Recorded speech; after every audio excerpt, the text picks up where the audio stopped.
Universidad IEXPRO. 14 años a la vanguardia. 14 años marcando el camino de la innovación educativa. Innovación educativa.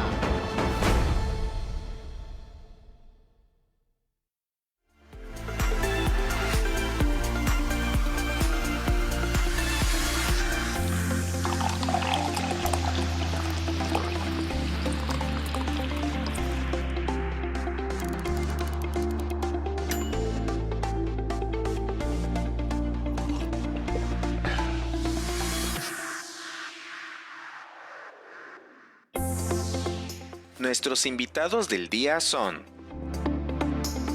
el licenciado Roselino Eduard Escobar Ramos. Él es licenciado en Trabajo Social e invitado especial IEXPRO. Y la doctora Mariela Edith Peñalosa Cejudo. Ella es licenciada en Educación Especial en el área auditiva y de lenguaje, maestra en Educación Especial, doctora en Educación Especial y egresada y docente distinguida IEXPRO. Bienvenidos a IEXPRO Café.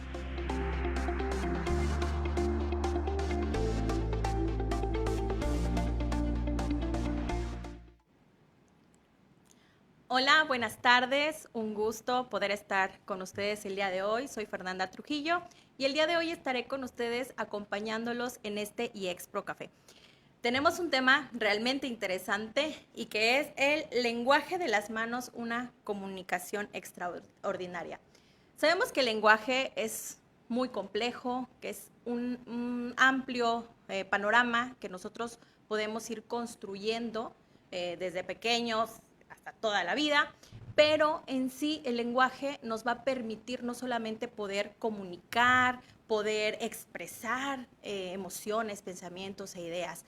Dentro del lenguaje tenemos, digamos que muchos parámetros o muchas líneas y una de ellas justamente es la parte corporal, cómo nuestro cuerpo nos va a servir para poder comunicar, poder expresar todo esto que queremos decirle a la gente. Y el día de hoy justamente hablaremos un poco de eso y cómo nuestras manos se van a convertir en una herramienta importante para este tipo de comunicación.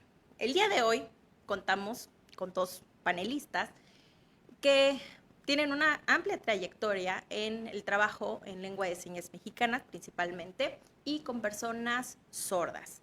Voy a presentarles primeramente al licenciado Roselino Eduard Escobar Ramos. Él está certificado por el Consejo Nacional de Normalización y Certificación de Competencias. Tiene una amplia experiencia como intérprete en diversos medios de comunicación. Es capacitador y asesor, creador de agrupaciones y asociaciones de la comunidad de sordos en el estado de Chiapas. Es miembro fundador de la Asociación de Intérpretes de Lengua de Señas Mexicanas del estado de Chiapas y actualmente es coordinador de intérpretes. Mucho gusto y bienvenido el día de hoy. Doctora, muchas gracias. Buenas tardes. Buenas tardes. Y tenemos a distancia a la doctora Mariela Edith Peñalosa Cejudo. Ella también cuenta con una amplia trayectoria en lo que es lengua de señas mexicanas. Ha trabajado a nivel secundaria, tiene un nivel intermedio y principalmente ha dedicado su trayecto laboral por más de 10 años a trabajar con personas sordas. Doctora, bienvenida a la distancia. Hola, hola, buenas tardes. Muchísimas gracias por la invitación. Muchas gracias. Bueno, vamos a empezar. La metodología que vamos a manejar en este IEXPRO Café principalmente va a ser, vamos a dar una ronda de preguntas, ¿sale? Que vamos a pedir a los panelistas que nos empiecen a compartir su experiencia desde su percepción y desde su función. Vamos a ir dando un orden, ¿sale? Y al finalizar vamos a abrir una ronda de preguntas para que todas las personas que están sintonizándonos puedan ir resolviendo sus dudas o aportándonos también información que es tan valiosa para nosotros, ¿sale? Y al final, conclusiones, ¿sale? Ok, empezaremos con nuestra primera ronda. Licenciado Roselino, ¿exactamente qué es lengua de señas ¿Es una forma universal de comunicación o existen diferentes variantes? Ok, exactamente qué es lengua de señas. Mira, el concepto se desprende de la Ley General de Inclusión para las Personas con Discapacidad. La lengua de señas es la lengua de una comunidad de personas sordas, dotados de función lingüísticas, expresiones faciales, articulados justamente con las manos, y además menciona que es patrimonio lingüístico justamente de la comunidad de personas sordas en México. La lengua de señas no es universal, cada país tiene su propia lengua de señas. De hecho, existen variantes también en regiones, en comunidades, en los estados, en los municipios, entonaciones que también ellos le dan cuando pronuncian su forma de comunicarse a través de este lenguaje llamado lengua de señas mexicanas. Si bien es cierto que a nivel nacional ya se usa una lengua de señas internacional por la comunidad de personas sordas, no es oficial, a diferencia de una lengua de señas mexicana. Ok, muchas gracias. Sí, de hecho, ahorita platicábamos un poquito sobre eso, de cómo esta parte de la entonación, ¿no? Y el ligero movimiento a veces de un dedo o de la inclinación puede dar esa entonación y que muchas veces nosotros no tomamos en cuenta. Ahora me gustaría escuchar a los dos panelistas desde su experiencia. ¿Qué tan difícil es realmente aprenderlo para una persona oyente? ¿Y cómo transforma esta lengua la calidad de vida y la participación social de quienes la utilizan como lengua materna? Doctora, ¿la escuchamos? Hola, pues bueno, mira, difícil no es como cualquier habilidad que vas desarrollando, obviamente necesita práctica, necesita una contextualización, pero ¿sabes qué es lo más importante? Yo creo que es la idea de poder estar teniendo esta apertura a la comunicación en este tipo de situaciones, que es lo que principalmente nos frena. Yo he escuchado en muchas ocasiones que no, es que es muy difícil, es que no le entiendo, es que es una situación pues que pues no es algo que yo vaya a utilizar en mi vida diaria, entonces lo dejamos de lado, ¿no? Es una situación, pues no difícil de aprender, sí tiene cierto nivel, porque como lo dice el maestro, es una situación un tanto que tiene toda una estructura, que tiene toda una organización, que tiene toda una contextualización, pero digo, difícil tampoco, así imposible de aprender tampoco es. Y bueno, ¿cómo va a transformar la calidad de vida de las personas? Pues es una situación en la que, imagínense que nosotros lleguemos a un lugar donde no nos entienden, ¿no? Llámese un hospital, una escuela, en el transporte público, que la comunidad sorda desarrolla habilidades de darse a entender con la demás comunidad. Sin embargo, pues es un tanto complicado en esta situación. Muy complicado el no poderse comunicar. Imagínense que puedas comunicarte con alguien y hasta les cae de sorpresa, ¿no? En este sentido, cuando alguien sí les entiende, cuando alguien sí puede comunicarse con ellos, te voltean a ver y dices, tú sí me entiendes, y se les alegra la cara de una manera impresionante. Gracias, licenciado Roselino. Fíjate que puede llegar a ser difícil, porque estamos hablando de un proceso de aprendizaje. Platicamos justamente hace rato contigo, doctora Fernanda, que el lenguaje es esta capacidad que todos tenemos de comunicarnos. Sin embargo, si hablamos de una lengua que tenemos que adquirir, y me refiero a la comunidad de personas, a la sociedad en general, las personas oyentes, quizá pueda ser un poquito complejo, quizá está difícil, porque hablamos no de una articulación que tiene que ver con el aparato fonoarticulador. Estamos hablando entonces ahora de una articulación que tienen que hacer nuestras manos. Y para eso entran diferentes funciones. Dentro de este proceso de aprendizajes se tiene que trabajar todo eso. Sin duda no me va a dejar mentir la doctora María Edith, que dentro del proceso de lenguaje y su adquisición entran en este escenario las funciones de nuestras áreas cerebrales. Si bien son varias zonas, aquellas que principalmente funcionan es el área de Wernicke y el área de Broca.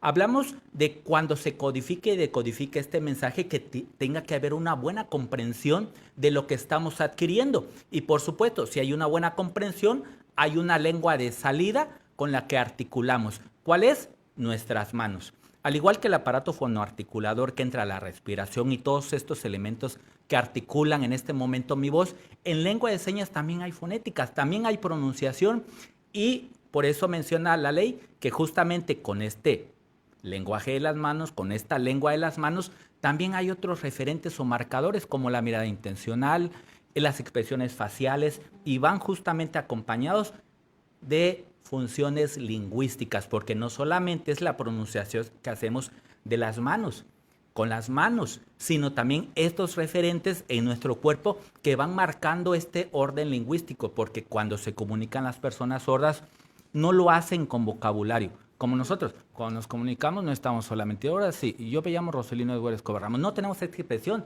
¿verdad? Entonces, hay un proceso de adquisición de un idioma, entonces suele ser complejo. Vaya, si me voy a esta parte de que me agrada aprender un nuevo idioma, le voy a echar todas las ganas. No me están preguntando, yo aprendí vocabulario y un poquito de lengua de señas durante 3 meses, y después de esos 3 meses ya andaba yo con una persona sorda. Hasta le hacía, entre comillas, de repente le hacía la voz. No le interpretaba, pero le hacía la voz porque ya había identificado varias palabras de este vocabulario. Sin embargo, si hablamos como un idioma, es un proceso de adquisición de la lengua de señas. Y sí es muy importante, termino con esto. Lo he comparado a cómo aprendemos. Sin duda todos han tenido la oportunidad de darle una patada a un balón. Si lo hacen de manera constante, con la técnica incorrecta, que es con la punta de los dedos de los pies, tarde o temprano se van a lastimar. Y algo similar puede pasar. Cuando no aprendemos dentro del proceso correcto, nos vamos a dañar. Incluso se ha hablado de algunos daños cerebrales que podríamos tener si no utilizamos la técnica correcta de aprendizaje, porque hay muchas zonas cerebrales las que entran en juego.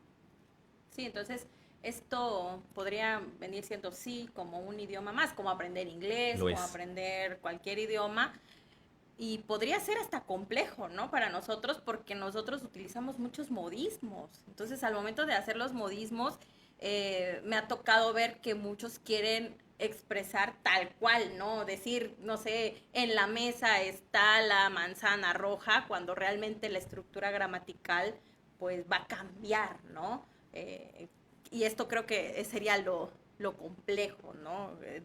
Y difícil para nosotros, los oyentes, el cambiarnos ese chip, ¿no? Yo creo. Y lo que dice la doctora es muy cierto, ¿no? Esta parte emocional de ellos cuando tú, aunque sea lo mínimo y le hagas así de que si eres sordo y ellos se emocionan y quieren hablar y aunque no sepas tanto, creo que también eso a nivel inclusivo puede impactar mucho, ¿no? En todas las personas. Muy bien. Esto se pone interesante, ¿no? Ok, ya que tenemos en claro un poquito, ¿no? ¿Qué es esto de lengua de señas? ¿Cómo se empieza, ¿no? a manejar y qué implica principalmente? Me gustaría enfocar esto a la cuestión social, un poquito más, irnos a esta parte de inclusión y los desafíos que vamos a presentar al momento de no solamente expresión, sino de enseñanza y demás, ¿no?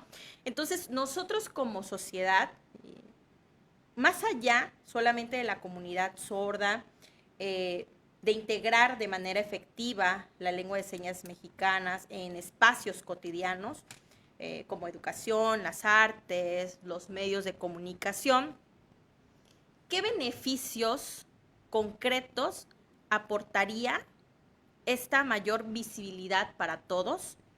Y si existe una resistencia cultural o falta de conciencia generalizada que impida reconocer a lengua de señas como una forma de comunicación. También, ¿qué estrategias podríamos utilizar para eliminar las barreras a las que nos podemos enfrentar como sociedad? Licenciado, pues, Roselino. Ok, sí, muchas gracias. Bueno, ahí tocaste varios puntos. Fíjate que hablas de educación, arte y comunicación y cómo pueda beneficiar esto a todos. Son contextos diferentes en los que si nos vamos a enfocar a la comunidad de personas que hacen uso o que hablan la lengua de señas, sería bastante beneficioso definitivamente que en el área educativa estuvieran no solo adaptaciones de infraestructura para las personas que son sordas, que lamentablemente al menos en la región sureste no vemos de manera completa. Si bien es cierto, hay muchas adecuaciones que se han hecho, aún todavía faltan algunas, ¿eh?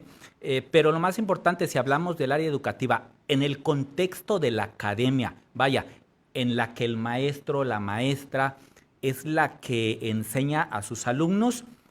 Por ponerte un ejemplo, los USAERs, que justamente hacen esta función de apoyo para fortalecer las competencias de aprendizaje que el niño está aprendiendo con el maestro en el aula regular. Aún existen algunas limitaciones y justamente por el tema de la comunicación. Yo creo que por ahí hay una pregunta más adelante donde quizá voy a ampliar más sobre este punto. En el tema de las artes, fíjate que es uno de los temas fuertes donde las personas sordas, la comunidad de personas sordas, tiene mucha participación a nivel nacional. Y bueno, déjame hacer un paréntesis. Justamente estamos en la Semana Internacional de las Personas que son sordas y a nivel nacional lo que más hemos estado viendo es participación en actividades de arte, de canto, donde están las personas haciendo actividades o juegos, donde se involucran a las personas que son sordas. Y en este contexto de arte es donde más ellos se involucran, a diferencia del ámbito educativo, donde están más influenciados por una actividad o proyectos que hacen, pero influenciados por las personas oyentes. Y en el área de comunicación, híjoles, creo que es una de las áreas, comunicación en todos los contextos, es una de las áreas donde yo creo que sí hay que trabajar mucho, no digo poco, mucho, el tema de la política pública, porque hablamos de información, de difundir actividades y demás, donde pues las personas sordas pareciera que son invisibles y como no es una limitación física que sea visible como tal, no vemos tanta difusión, salvo en temas de noticias, pero yo creo que no a todas las personas sordas les gusta la noticia, igual y pocos se enfocan a eso, de acuerdo a lo que he visto. Resistencia cultural, fíjate que, híjole, cuando hablamos del español, de las personas oyentes, estamos hablando, válgase la redundancia, de las personas que de alguna u otra manera nos comunicamos de manera vocal a través del español. Y por supuesto tenemos nuestras costumbres, nuestras tradiciones, nuestros hábitos que forman también nuestra identidad y es parte de nuestra cultura. Déjame decirte que las personas que son sordas viven en su país y en su propia casa como si vivieran en otro país, porque también tienen sus costumbres, sus tradiciones, tienen su propia identidad. Entonces, no es que haya resistencia, yo creo, en la sociedad hacia ellos, porque viven integrados. Sin embargo, no viven incluidos, inclusivos con ellos, porque hasta que no te metes a vivir con ellos, vaya, me refiero al contexto en el que ellos se desarrollan, ves realmente la cultura de ellos. Por eso, dentro del ámbito de la educación es bilingüe, y debería de ser también bicultural, ¿va? Pero bueno, ese es otro tema. Y con relación a lo que mencionabas también, sí es muy importante que se reconozca como tal la forma de comunicación de ellos, la lengua de señas, porque esto permite también que se concientice. Han habido, yo creo que muchísimos temas relacionados con eso. Si mucha gente sabe que hay personas sordas, muchos viven con personas sordas, que son sus familiares, son sus amigos, son sus alumnos, y bueno, entienden que hay esta limitación física en la estructura del oído o incluso neurosensorial. Pero sí hace falta muchas adecuaciones que justamente hagan que no solamente se integren, realmente sí se incluyan en los contextos en donde ellos están. Estrategias para ello, bueno, yo creo que nos echaremos un clavadito a lo que tendría que ser la Ley General de Inclusión de las Personas con Discapacidad, nuestra ley estatal, y dependiendo del ámbito en el que hablemos, por ejemplo, en la ley educativa, en lo que tiene que ver con cultura, con comunicación, para que justamente se echen a andar estas a través de proyectos integrales e inclusivos. Ok, muchas gracias. Ahí me generaron algunas dudas que ahorita vamos a ir retroalimentando. Doctora, ¿la escuchamos? Yo aquí, fíjense, aquí está lo enriquecedor de este tipo de actividades, porque yo sí difiero un poco del licenciado. Fíjense que yo creo que sí existe cierta resistencia, ¿eh? Y yo lo veo desde un ámbito educativo, desde un ámbito que ya ha pasado como por diversos niveles educativos, diversos servicios educativos, y de pronto sí te encuentras con la resistencia desde tener un alumno con discapacidad auditiva dentro de las aulas. Como bien dice el maestro, no es una discapacidad que sea visible en este aspecto, pero ¿qué pasa cuando estás? Son temas como muy delicados que me gusta mucho abordar con los alumnos dentro de las materias, porque buscas y ves que en diferentes estados y en diferentes contextos sí hay resistencia, que no sea a lo mejor una resistencia así consciente de decir, no, no quiero, o no no, no. Pero te dicen, ¿no? Los propios maestros, no. O sea, yo tengo suficiente con, a lo mejor con el trabajo que tengo para aprender la lengua de señas. O no, no sé, no lo voy a implementar yo con pictogramas o como me dé a entender, pero así le voy a enseñar a este alumno. O me enfoco solamente en el aspecto de matemáticas, ¿no? Que son alumnos que tienen muchísima destreza en la situación matemática o de arte, pero esta parte me llama mucho la atención porque sí hay una resistencia, yo creo que sí hay una resistencia y precisamente va ligada a mi participación anterior. Habíamos platicado acerca de estas situaciones en las que si era difícil o no aprenderlo. En ocasiones sí es esta parte, ¿no? Como dice el licenciado, sí hay toda una estructura, hay una entonación, hay una emisora, hay un receptor, hay un mensaje que se puede perder ahí en el camino, pero yo creo que esta parte de las estrategias que tendríamos que estar implementando, tengo mucho el recuerdo de una alumna de licenciatura que me decía, es que no lo sé, y se frustró muchísimo porque ella me decía, es que ¿cómo voy a implementar algo de lengua de señas si no lo sé? Pero acuérdense que también es parte de la investigación, o sea, de visualizar a esta población, de dar a entender de dónde surge la lengua de señas como una necesidad de comunicación, de dar a entender que con un abecedario, con números, con colores, con situaciones muy básicas, puedo lograr entablar por lo menos un diálogo pequeñito con estas personas y que de ahí nazca el interés precisamente para seguirte comunicando, ¿no? Yo, de manera personal, puedo decirles que tengo una resistencia impresionante al inglés y es algo que precisamente porque no me gusta, porque me da miedo, porque me frustra por N cantidad de situaciones, pero que si hubiera a lo mejor alguna estrategia o alguna situación que a mí me resultara atractiva para aprenderlo, lo haría porque es una situación necesaria. Igual que la lengua de señas mexicanas en este tema de inclusión, pues es necesario. Aquí entramos un poquito en esta situación del lenguaje inclusivo, ¿no? Que es un tema por ahí que a mí me genera mucho interés, sobre todo con las generaciones y todo lo demás, pero verdaderamente este es un tipo de lenguaje inclusivo en el que tendríamos que estar visualizando a esta población dentro de las aulas, como docentes, como padres de familia. ¿Qué haces cuando un padre de familia no tiene conocimiento de la lengua de señas y su hijo es sordo? Dentro de las escuelas. ¿Qué haces cuando en un centro de atención múltiple tienes muchísima cantidad de alumnos con discapacidad auditiva y no tienes un intérprete o no tienen los fundamentos? Y estos niños llegan a sexto, a primero de secundaria, segundo de secundaria, sin este derecho a la comunicación. Coincido mucho con el licenciado que habla acerca de las políticas públicas. El presupuesto para los intérpretes, para el acompañamiento de especialistas dentro de las escuelas. Estamos limitados en muchas situaciones y precisamente la atención a esta población se ve limitada y se ve un tanto impactado en el proceso de aprendizaje, porque solo es esto, ¿no? Pues, ¿qué me queda? Matemáticas. ¿Qué me queda? Arte. ¿Qué me queda? Pero nosotros realmente conocemos cuáles son las habilidades de este niño. Ahorita actualmente, ¿no? En la doble excepcionalidad, por ejemplo con una actitud sobresaliente.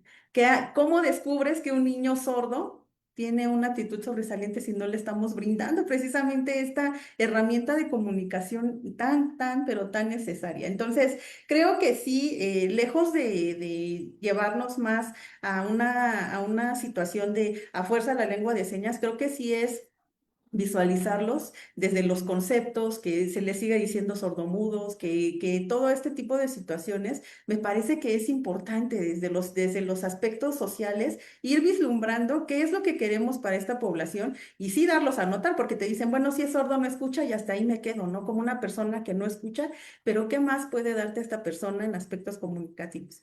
Entonces, hasta ahí mi participación. Gracias, doctora. Y justamente hace unos momentos estaba platicando con él en el que cuando di mi servicio social, me asignaron a una tutora y mi tutora pues es una maestra sorda, ¿no? Que acaba de egresar de educación especial. Ella tuvo una enseñanza muy tradicional en el camp de audición y lenguaje de aquí de Tuxtla Gutiérrez y ella pues sin ningún detalle, o sea, no presentaba ningún tipo de barrera.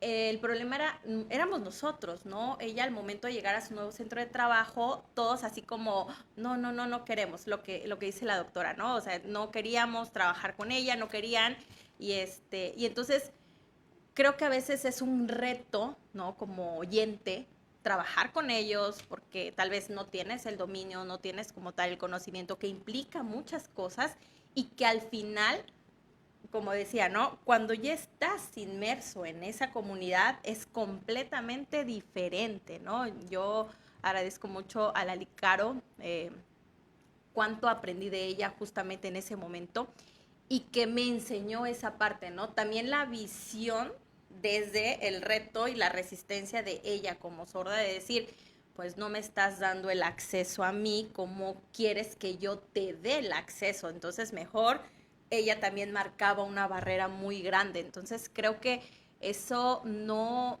lo percibimos de una manera como solo a ellos, ¿no? El impacto que va a tener en ellos, sino solamente nosotros, cómo me va a costar y algo. Y también hay que reconocer que existen docentes que sí dicen, yo le voy a entrar y con pictogramas, la SEP sacó el modelo bilingüe bicultural, ¿no? Leyendo, buscando el método GIE, cómo poder aplicarlo, adaptando justamente a sus pequeñitos, que bien o mal, pero aplican, ¿no? Una estrategia. Entonces, creo que esa parte nos falta mucho esa conciencia, ¿no? Como sociedad de qué podríamos llegar nosotros a hacer, que la principal barrera no está en ellos, sino en nosotros, porque no le damos ese acceso, ¿verdad? Y que era lo que me Claro. comentaba, ¿no? Bueno, vamos a entrar a una tercera ronda de preguntas, pero ahora nos vamos a poner a pensar en el futuro, ¿no? Y en la relevancia de esta lengua de señas en nuestra sociedad, ¿sale? Entonces, ¿debería la lengua de señas ser una habilidad básica en la educación general? ¿O su enseñanza debe limitarse únicamente a los que tienen contacto directo con la comunidad sorda para construir una sociedad más inclusiva? ¿Podría la tecnología de traducción de lengua de señas reemplazar la interacción humana directa? ¿O hay un valor insustituible en la comunicación gestual que la tecnología nunca va a reemplazar? Doctora, la escuchamos. Y algo de lo que comentabas ahorita, sí es bien importante ese aspecto, ¿no? Me quedé pensando en lo que comentabas ahorita acerca de cómo la comunidad, pues, y lo relacioné con lo que dijo el licenciado, que dice que la comunidad sorda, pues, va haciendo como precisamente este cierre de filas y hasta entre ellos mismos tienen como este choque de situaciones y de ideas, ¿no? Pues sí, obviamente estamos hablando de un modelo social de la discapacidad en el que tendríamos que estar dando respuesta ya a estas necesidades, no solamente como parte de la comunidad, ¿eh? Esto tiene muchísimo que ver con diversos profesionales. Tengo muchas amigas que son médicos y me decían, ¿sabes qué? Ayúdame, enséñame, aunque sea lo básico, porque hay veces que me llegan personas con discapacidad auditiva y yo no les entiendo. Imagínense lo delicado que podría ser que una persona sorda llegue a un servicio y no pueda comunicarse o no pueda expresar, o sea, sí se comunica de manera gestual, ¿no? O ahí con mímica, con lo que sea, pero que otra persona pueda entenderle. Sí, claro, o sea, me duele la panza, me duele la cabeza o cosas de este tipo, o en una situación legal. ¿No? Los servidores públicos que tendríamos que estar capacitados en esta situación de la comunicación en lengua de señas es fundamental y precisamente el enfoque de la nueva escuela mexicana viene con esta idea de un eje rector que es la inclusión, ¿no? La apreciación de la diversidad y los grupos desfavorecidos y todo esto que a lo largo de los años se ha dado pues como muy marcado en estos procesos educativos. Creo que sí debe ser una habilidad que se debe estar trabajando dentro de las escuelas. Sí tendría que ser como parte de los ejes de inclusión, si estamos hablando de inclusión. No solo es, ay, sí, ven, sí te acepto, sí, sí, no. La inclusión tiene un compromiso y que a lo mejor yo lo veo de una manera un poco más drástica, pero creo que la inclusión sí tiene un cierto grado de compromiso que nosotros tenemos que estar demostrándole también a los alumnos y enseñándoles las situaciones básicas, ¿no? Parte de las acciones de, por lo menos te voy a enseñar a que reconozcas una seña y que esta seña si te la dicen es que sea una ayuda, ¿no? O lo que sea. Les llama mucho la atención cuando les digo, no, también se dicen sus groserías, se avientan sus groserías. No creas que te van a decir así, o sea, tú lo que estás haciendo es una grosería, ¿no? O cosas de ese tipo. Entonces, desde ahí irlos atrayendo, y sí creo que debería de ser parte ya no de un currículo, sino desde la formación de especialistas, la formación de maestros en las normales, eso es algo que siempre he sostenido, que desde las normales tendría que existir, llámese de educación especial, llámese de educación física, llámese de cualquier nivel, que me parece solo les dan una materia acerca de esta parte de la inclusión, y sí tendría que ser fundamental precisamente la enseñanza de la lengua de señas como parte del currículo en una estrategia nacional. Que no debería ser solo para los de audición y lenguaje, ¿no? Ah, Sería exacto. para Ah, sí, todos. porque hasta dentro de los Sí, claro. mismos, de las mismas licenciaturas está, yo salí de auditiva y lenguaje y a nada más a nosotros nos daban esa situación, ¿no? Pero cuando sales te das cuenta que tú atiendes de todo tipo de De todo. discapacidad intelectual, motriz, visual, auditiva, de todo te encuentras y entonces, ¿qué haces si no sabes braille? ¿Qué haces si no sabes la lengua de señas, ¿no? Tableros de comunicación, el uso correcto de pictogramas. Entonces, esas son situaciones que nos llevan a pensar, sobre todo el proceso de formación en las normales, que creo que sí es fundamental irlo como visualizando y empatando con lo que actualmente exige el sistema educativo nacional. Esa Y sería mi que, participación. gracias, Olga. Y que creo que esto, por ejemplo, desde los maestros formadores, no solo debería de ser para cuando tengas a un alumno, ¿no? O sea, creo que vas más enfocando a hacer la conciencia en tu escuela, en la que te tocó, si, por ejemplo, en una USAER, en la escuela que estás atendiendo, ir como haciendo esta conciencia a toda la comunidad, aunque no tengamos una población sorda, ¿no? Por lo que dices, y que en algún momento podría llegar hasta las universidades. Licenciado. Es correcto. Fíjate que justamente tuve esa oportunidad esta semana de estar con un gran maestro a nivel nacional y él preguntaba y traigo a colación justamente por el tema de la comunicación. ¿Cuánto tiempo creen que las personas sordas se comunican con su propia familia durante el día? O sea, estamos hablando de un contexto de la familia. ¿Cuánto crees? Ay, yo creo que tal vez solo en la mañana, mientras buenos días, ya me voy, ya vine, o sea, poquito, muy poquito tal vez. Fíjate que estudios han revelado que las personas sordas con sus propias familias se comunican en el día Una hora. 1 minuto. Hablamos de su idioma, de que Ajá. realmente se comuniquen. Entonces, definitivamente, tener una habilidad básica de lo que es la lengua de señas en la comunicación y que esto venga desde el núcleo familiar sería muy importante. Y lamentablemente, bueno, al menos en esta región y en el estado donde nosotros vivimos, son muy, muy pocas familias que en el estado yo conozco que papá o mamá sepan algo de lengua de señas. Y algo me refiero solamente lo básico, que la comunidad de personas sordas, como lamentablemente menciona que es una minoría lingüística, pues también no le han dado esta importancia de difundir más lo que es la enseñanza y de que realmente se enseñe lo que es la lengua de señas.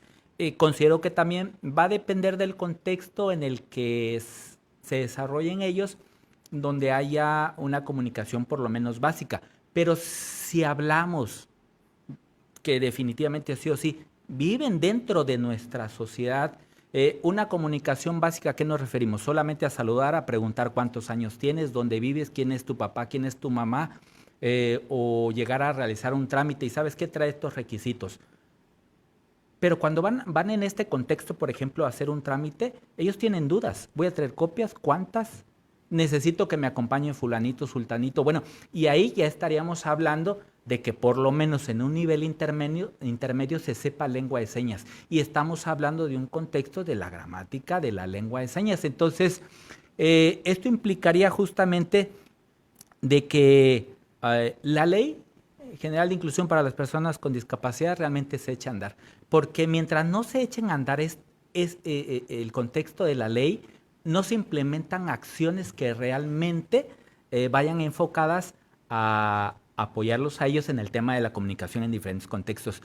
Y por ello, sí, lamentablemente existen estas resistencias, pero no porque la sociedad no quiera incluirlos. ¿Ya? No se les ha dado estas como tal herramientas, esta forma de comunicación, este proceso de aprendizaje, de enseñanza, por ejemplo, como sucede con los maestros. He tenido muchos maestros que han tomado clases conmigo porque dentro de las acciones que tienen dentro del área educativa, pues no se han implementado como tal algunos cursos específicos para atenderlos. A diferencia, por ejemplo, voy a hacer un paréntesis, creo que todos conocen el IPLIAD, que está en la Ciudad de México y que justamente tiene sus maestros, sus maestras, incluso sordos y sordas que están en el aula y que año con año se les capacita. Entonces, sí sería muy importante que por lo menos esta habilidad básica tengan para identificar que es una persona sorda, de que sí habla en lengua de señas o es una persona que también es sorda, pero que sí habla. Y bueno, dentro de la comunidad de personas que son sordas, déjame decirte que pues, la mayoría maneja la lengua de señas, se comunican a través de lengua de señas.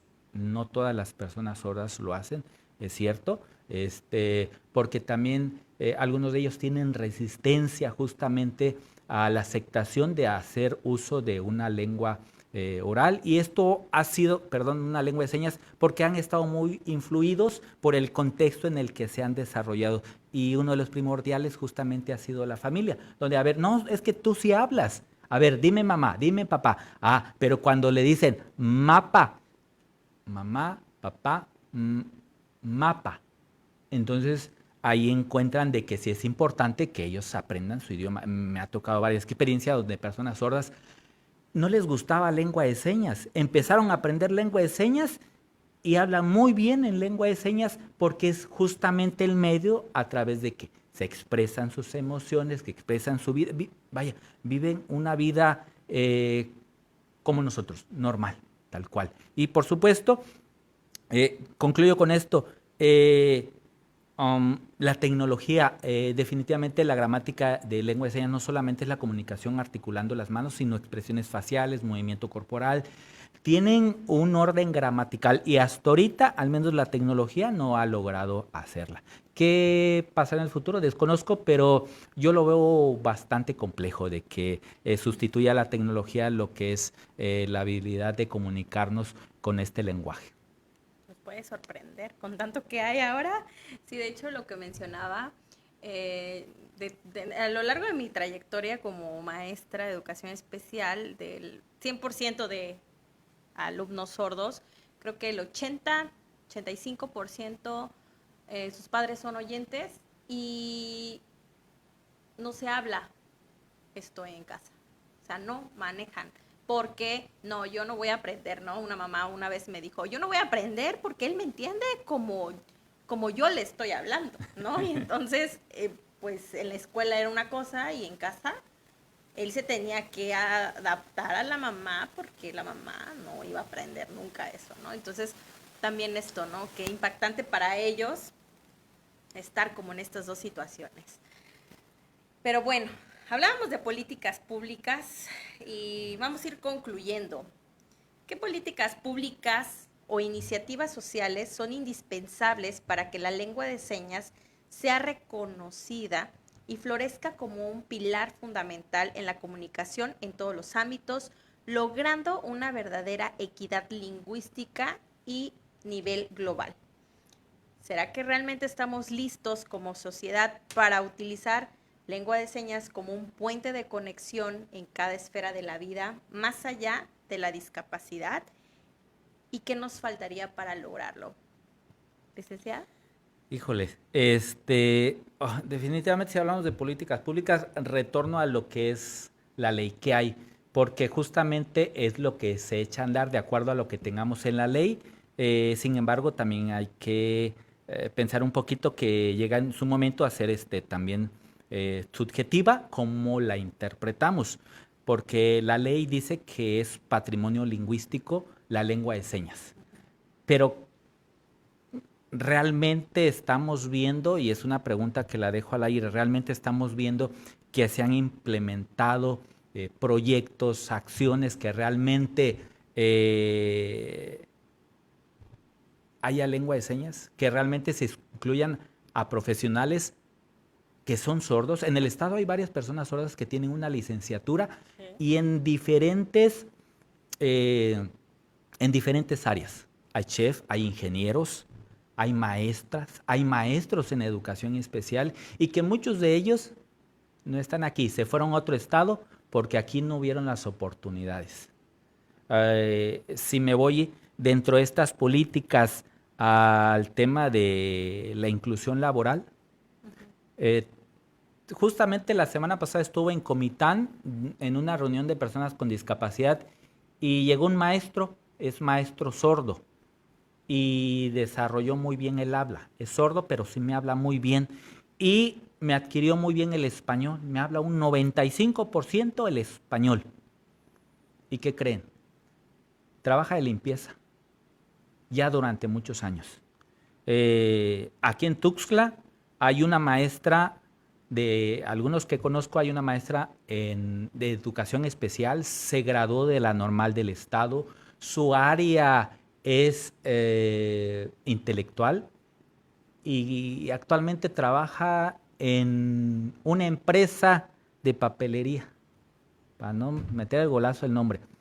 Y ha demostrado competencias muy buenas, de hecho le sigue al subgerente en la empresa. Y dentro de estas acciones específicamente me voy a que, por ejemplo, no hayan habido adaptaciones en lo que tiene que ver los exámenes para colocarse en una plaza laboral. Pero hay otra cosa, hay otras personas sordas que sí están, por ejemplo, trabajando dentro de Secretaría de Educación, pero están de niñeros, están de limpieza y en otras áreas. Y también tienen competencia. Entonces, híjoles, si me fuera en cada capítulo de lo que menciona la ley, yo creo que sí implementar como tal políticas públicas donde realmente ellos participen también dentro de diferentes áreas. Sería muy, muy indispensable para que hablemos entonces de equidad y de equidad también en el tema de lingüístico, porque miren, termino con esto, de equidad lingüística. La lengua de señas es la comunicación que tienen las personas sordas con las que se comunican. Pero el español, como sucede con nosotros, el español lo tienen que adquirir. Y a la escuela, los niños, en su mayoría las personas sordas a nivel nacional, me desconocen el español. Sí. Bueno, del norte para arriba me hablan bastante mejor, me escriben bastante mejor en español. Pero en esta parte, salvo Guadalajara, Puebla y Yucatán, donde ya haya algunos cambios, al menos yo creo que en Chiapas sí, echar a andar lo que hay e implementar acciones dependiendo de cada dependencia en las que estén incluidas las personas sordas. Entonces hay que hacer algo en los CAM laboral principalmente, ¿no? ¿No? Hay que darles oportunidades y no solamente que se queden con los únicos talleres, ¿no?, que se les ofrecen. Sí, fíjate.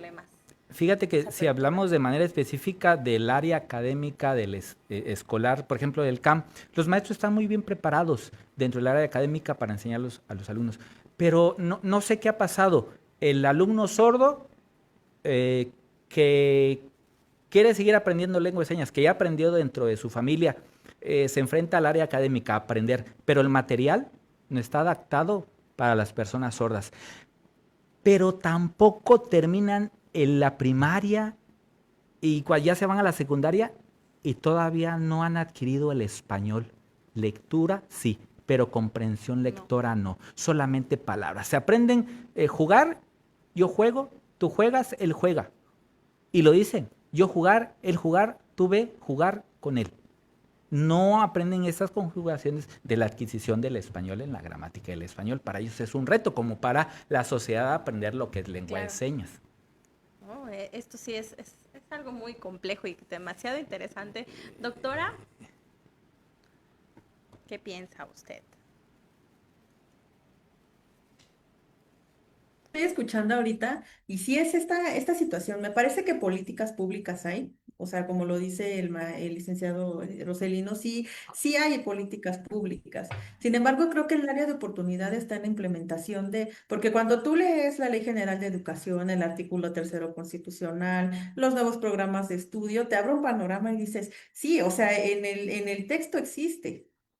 Perfectamente están diferenciados como un derecho de comunicación, como un derecho humano, como N cantidad de situaciones. Sin embargo, al momento de implementarlo es donde estamos teniendo un área de oportunidad bastante complicada. Estábamos hablando acerca en alguna sesión de la historia de la educación y realmente la educación especial, la educación inclusiva en México es muy joven, demasiado joven. Tendrá yo creo unos que 40 años la educación especial en México funcionando como tal.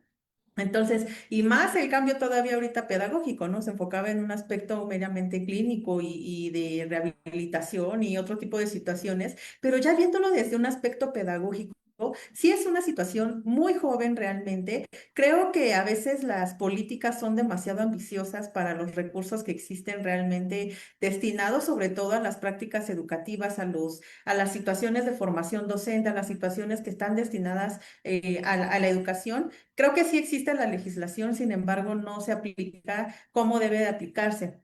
Ahora, otra cosa, si estamos realmente listos, nunca vamos a estar listos al 100% para poder implementar algo, ¿no? Es como cuando dicen, ah, quiero tener un hijo, pero ahorita no es el momento y ahorita a lo mejor no, y nunca se está realmente listo. O sea, verdaderamente creo que es si me empezar a implementar este tipo de situaciones, porque si nos esperamos otros 100 años a que la educación especial mejore en México, o se enriquezca o lo que sea, bueno, comunidades de sordos van a ir, van a venir y la situación va a seguir en la misma condición. Entonces sí me parece importante recalcar esta situación, sobre todo de la apertura, que creo que es fundamental, ya no tanto de las políticas públicas, porque hay situaciones, nosotros como maestros, como papás, como hermanos de una persona con discapacidad auditiva, sino esta apertura a la inclusión y esta apertura a respetar precisamente estos derechos que, como yo se los digo mucho a las mamás con las que estoy, sí nos quejamos que no, que ya se violentó su derecho, que la maestra, que el maestro, que ya lo vieron feo, etcétera,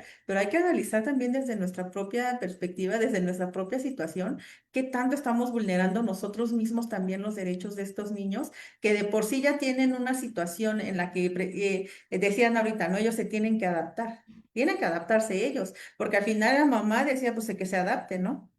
Él me va a entender. Y entonces son dos mundos totalmente diferentes. Esto que dijo el licenciado Roselino a mí me pareció impresionante de un minuto, pero sí es cierto, lo ves, van por ellos a la escuela y al camp y los agarran y se ponen los audífonos y vámonos y ya. Esta es mi función, ¿no? De cuidador prácticamente y estamos regresando a muchas situaciones. Sin embargo, bueno, esa es mi aportación de estas dos preguntas. Gracias, doctora. Ay, es un tema muy amplio, ¿verdad? Creo que vamos a necesitar otra charla de estas para ir hablando un poquito más.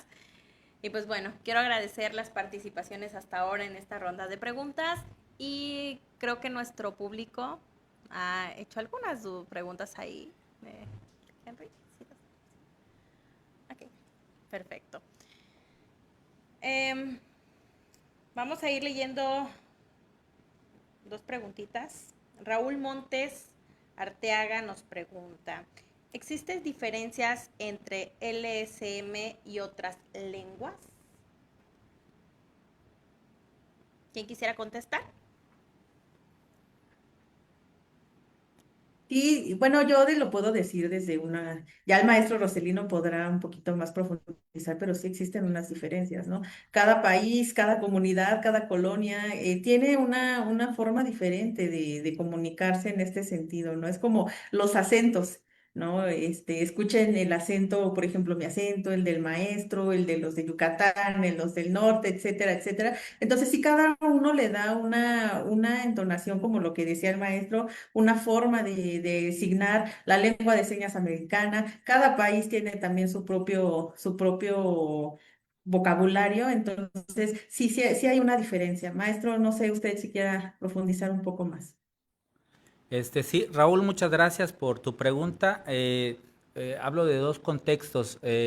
Quiero entender también tu pregunta refiriéndonos a que la lengua de señas mexicana es a nivel nacional y hay lenguas de señas en cada país. Si bien es cierto, las personas sordas ya tienen una forma de comunicarse en lengua de señas internacional.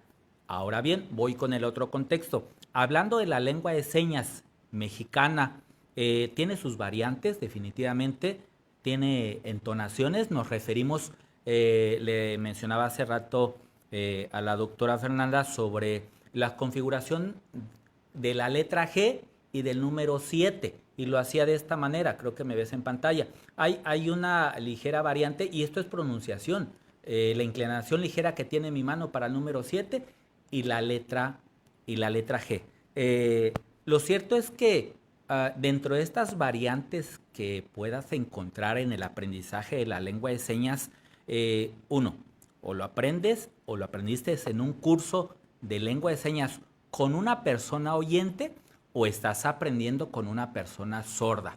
Puede haber un muy buen oyente, muy buen intérprete enseñando lengua de señas, pero que aprendió quizá con alguien también oyente. ¿Mm? Y alguna persona sorda que te enseña lengua de señas aprendió con una persona oyente o con una persona sorda. Entonces, las personas sordas están muy influenciadas por nosotros los oyentes y lamentablemente también ellos aprenden muchas señas que son más técnicas que nativas. Ejemplo, dentro de la comunicación utilizan las personas sordas que están influenciadas mucho por el español o por las personas oyentes, esta seña que es, pero en su pronunciación cuando ellos están platicando no utilizan estos conectores regularmente como el es, el en, no, utilizan una gramática de español en una estructura, perdón, de lengua de señas nata, vaya, de ellos. Ya en temas específicos utilizan algo más técnico. Ok, muchas gracias. Y tenemos otra pregunta, Rigoberto Flores López. Buenas tardes.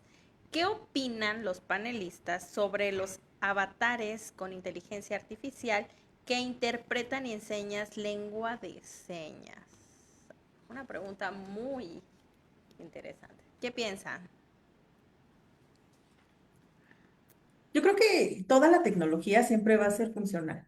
O sea, los avances tecnológicos siempre van a tener una bondad, siempre van a tener un área de oportunidad también, ¿no? A mí me llama mucho la atención cuando haces un video, ¿no? En alguna plataforma, cómo se escucha un poco la voz. Me parece que esta parte es algo, si lo trasladamos a este tipo de situaciones, algo parecido. Es algo novedoso, pero siempre la tecnología me parece que tiene que ser algo similar con lo que pasa con la inteligencia artificial. Si bien es cierto que es funcional, tiene que ser una herramienta que se utilice de tal forma que no se vea más adelante como una complicación o una limitación, sobre todo en las interacciones sociales de la comunidad sorda. ¿Ok? Es una situación en la que, bueno, sí. Son las nuevas tecnologías y existen lo que decía el licenciado Roselino, los guantes que te van ahí haciendo la traducción, pero esta parte de la inclusión es fundamental también el día a día, el trabajar o el acercamiento con las personas de esta comunidad para precisamente conocer, porque de algo que es como fundamental es la interacción con estas comunidades, entender a estas comunidades. Entonces, no solamente nos podemos limitar a situaciones de un avatar o cosas de este tipo, son muy funcionales, sobre todo en situaciones a distancia o la relación de sordos con oyentes, pero creo que sí se debe de utilizar con cierto nivel de responsabilidad, igual que toda la tecnología que se utiliza actualmente. Esa es mi participación. Rigoberto, buenas tardes. Fíjate que igual me voy con dos temas. Uno, si es para un medio de aprendizaje, definitivamente recomiendo que sea con la comunidad de personas sordas y sobre todo si es aprendizaje con aquellos que son personas sordas que también están profesionalizados. Por otro lado, si bien es cierto, dentro de la tecnología y ese tema también, las personas sordas necesitan ser informadas, necesitan aprender.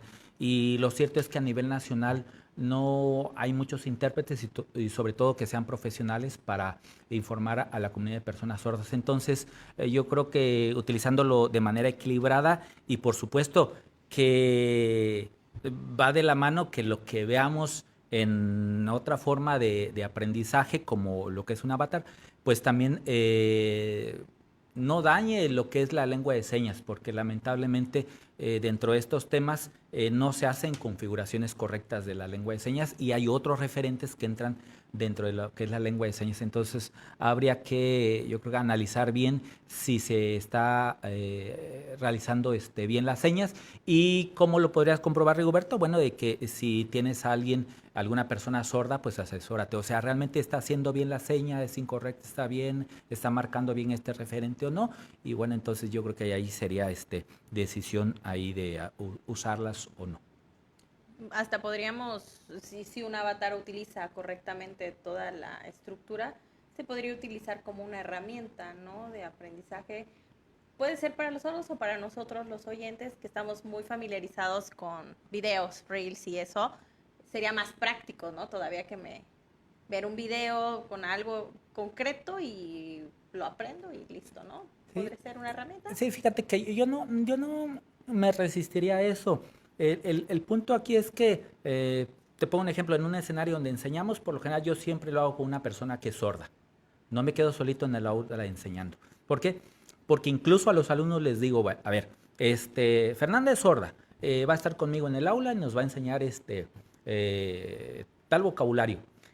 Pero Fernanda, como sorda, hace hola con esta configuración de mano. A ver, esa es la pronunciación como lo hace ella. Pero hay otra persona sorda con la que a lo mejor se encuentren ustedes y les diga hola. Y se van a encontrar otra que les diga hola. Y ahí son tres configuraciones diferentes. Ah, es que yo aprendí con la maestra sorda y con el maestro intérprete que hola es así y me quedo solamente con esa y se encuentran con otra seña y dicen, no, esa es incorrecta, está mal, y se genera todo un debate. Entonces, en el contexto en el que tú aprendes, también implica mucho. Ejemplo, Fernanda está conmigo y enseñamos lengua de señas, pero Fernanda me terminó solamente la secundaria. Me aprendió lengua de señas en un contexto solamente familiar. Pero aquí tengo a Iris.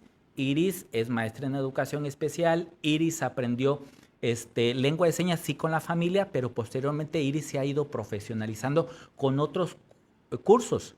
Sí, sí me explico. Entonces, Sí, claro. Iris me debe explicar por qué hacer la configuración de la seña hola con la configuración de la letra H, pero además me va a decir, ¿sabes qué? Esta es una seña inicializada. Esta seña es hola, es internacional, es nata, lo utilizan los sordos. Y en ese contexto, regreso con justamente utilizar alguna tecnología, un avatar, donde vamos a ver quizá esas diferencias que, bueno, yo aprendí así, pero la persona sorda me dice que no es así, que es así, y es donde se encuentran estos dilemas, de que entre la comunidad de personas sordas Claro. pasa. Ah, esto nos abre un poquito más, ¿no? A pensar, ¿no? Qué tanto nos podríamos ir apoyando de la inteligencia artificial. Muchas gracias por sus preguntas. Y para ir concluyendo este evento, me gustaría invitar a nuestros dos panelistas a que nos den una conclusión breve de todo lo que hemos platicado, ¿sale? No sé quién quisiera empezar. Bueno, pues en conclusión, rescato estos elementos de hacer conciencia del modelo en el que nos encontramos, una situación social, que si bien es cierto, no me voy a lo mejor a hacer un intérprete certificado, no voy a irme a los grandes estratos de la situación de los intérpretes, pero sí que haya esta empatía, pues sí, ponerse en el lugar de la otra persona, ¿no? La necesidad de decir, híjole, esta persona no se está comunicando, qué frustrante debe ser, qué situación tan complicada y cómo puedo ayudar a los papás y cómo puedo ayudar a este niño, cómo puedo enriquecerme yo, crecer profesionalmente, seguir haciendo muchas situaciones en un aspecto social, sobre todo, y pues precisamente la importancia y el patrimonio cultural que tiene la lengua de señas es maravilloso. La verdad, una vez que estás dentro de la lengua de señas, es muy, muy bonito porque lo que decía el maestro, ¿no? Ahorita con la inteligencia artificial. ¿Cómo un avatar podría suplir una seña o una seña que necesita explicación? Porque hay señas que no son así como que tienen nada más una seña, sino que necesitan una explicación, ¿no?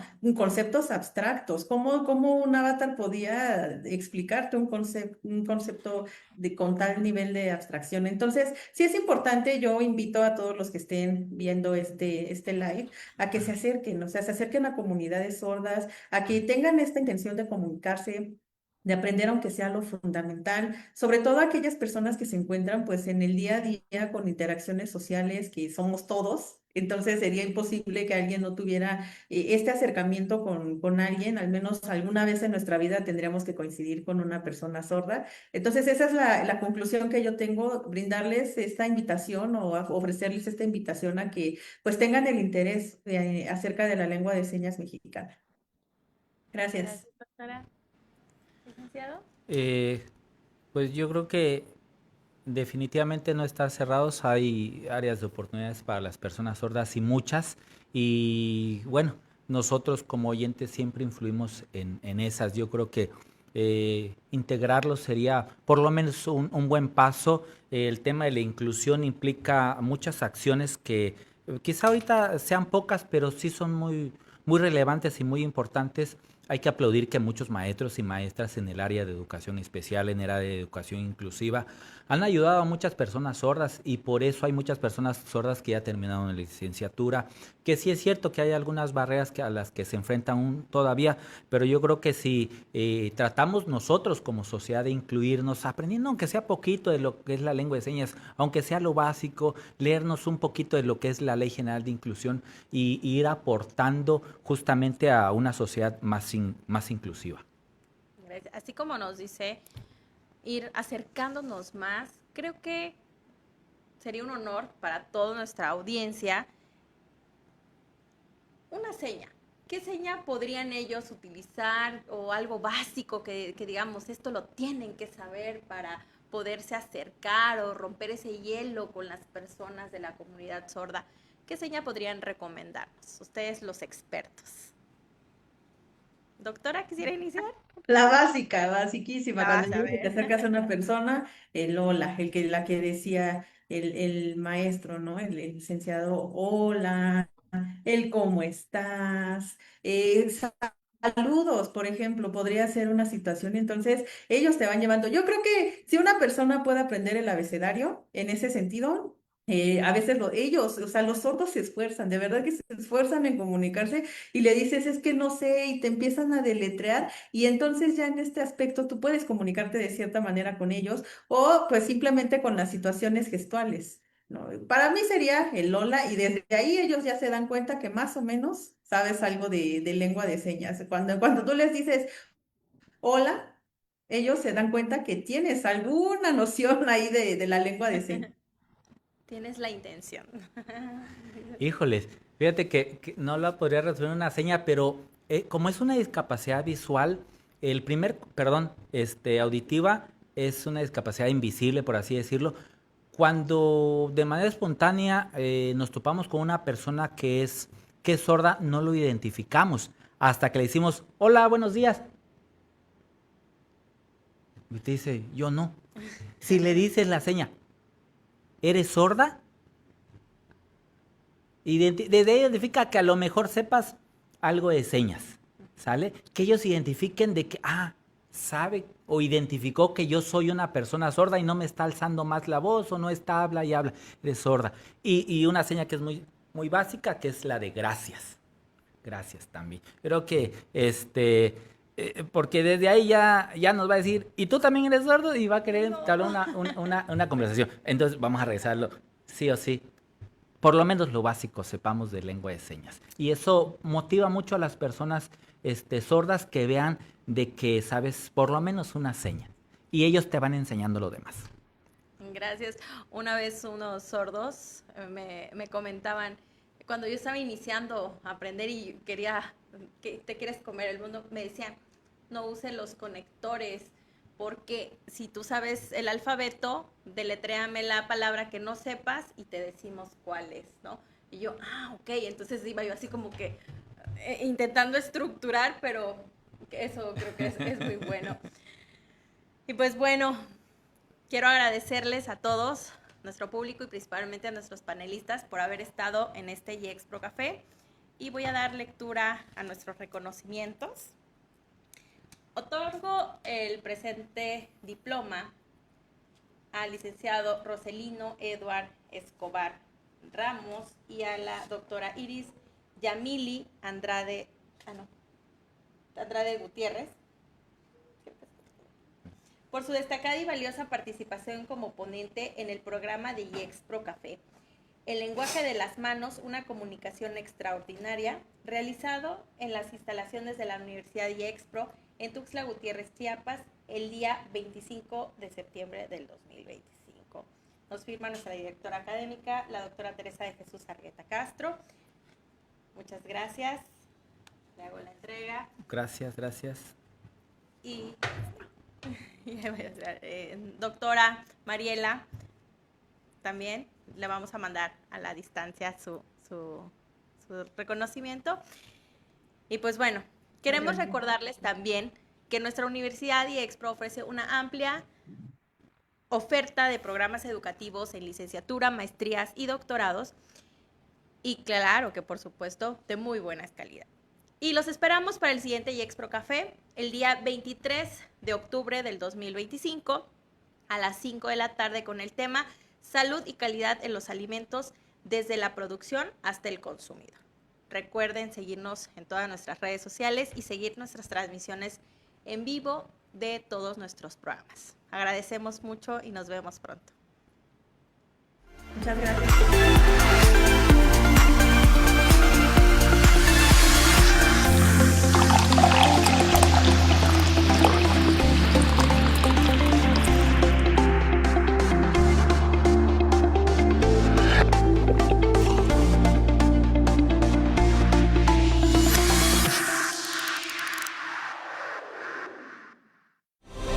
Universidad IEXPRO. 14 años a la vanguardia. 14 años marcando el camino de la innovación educativa.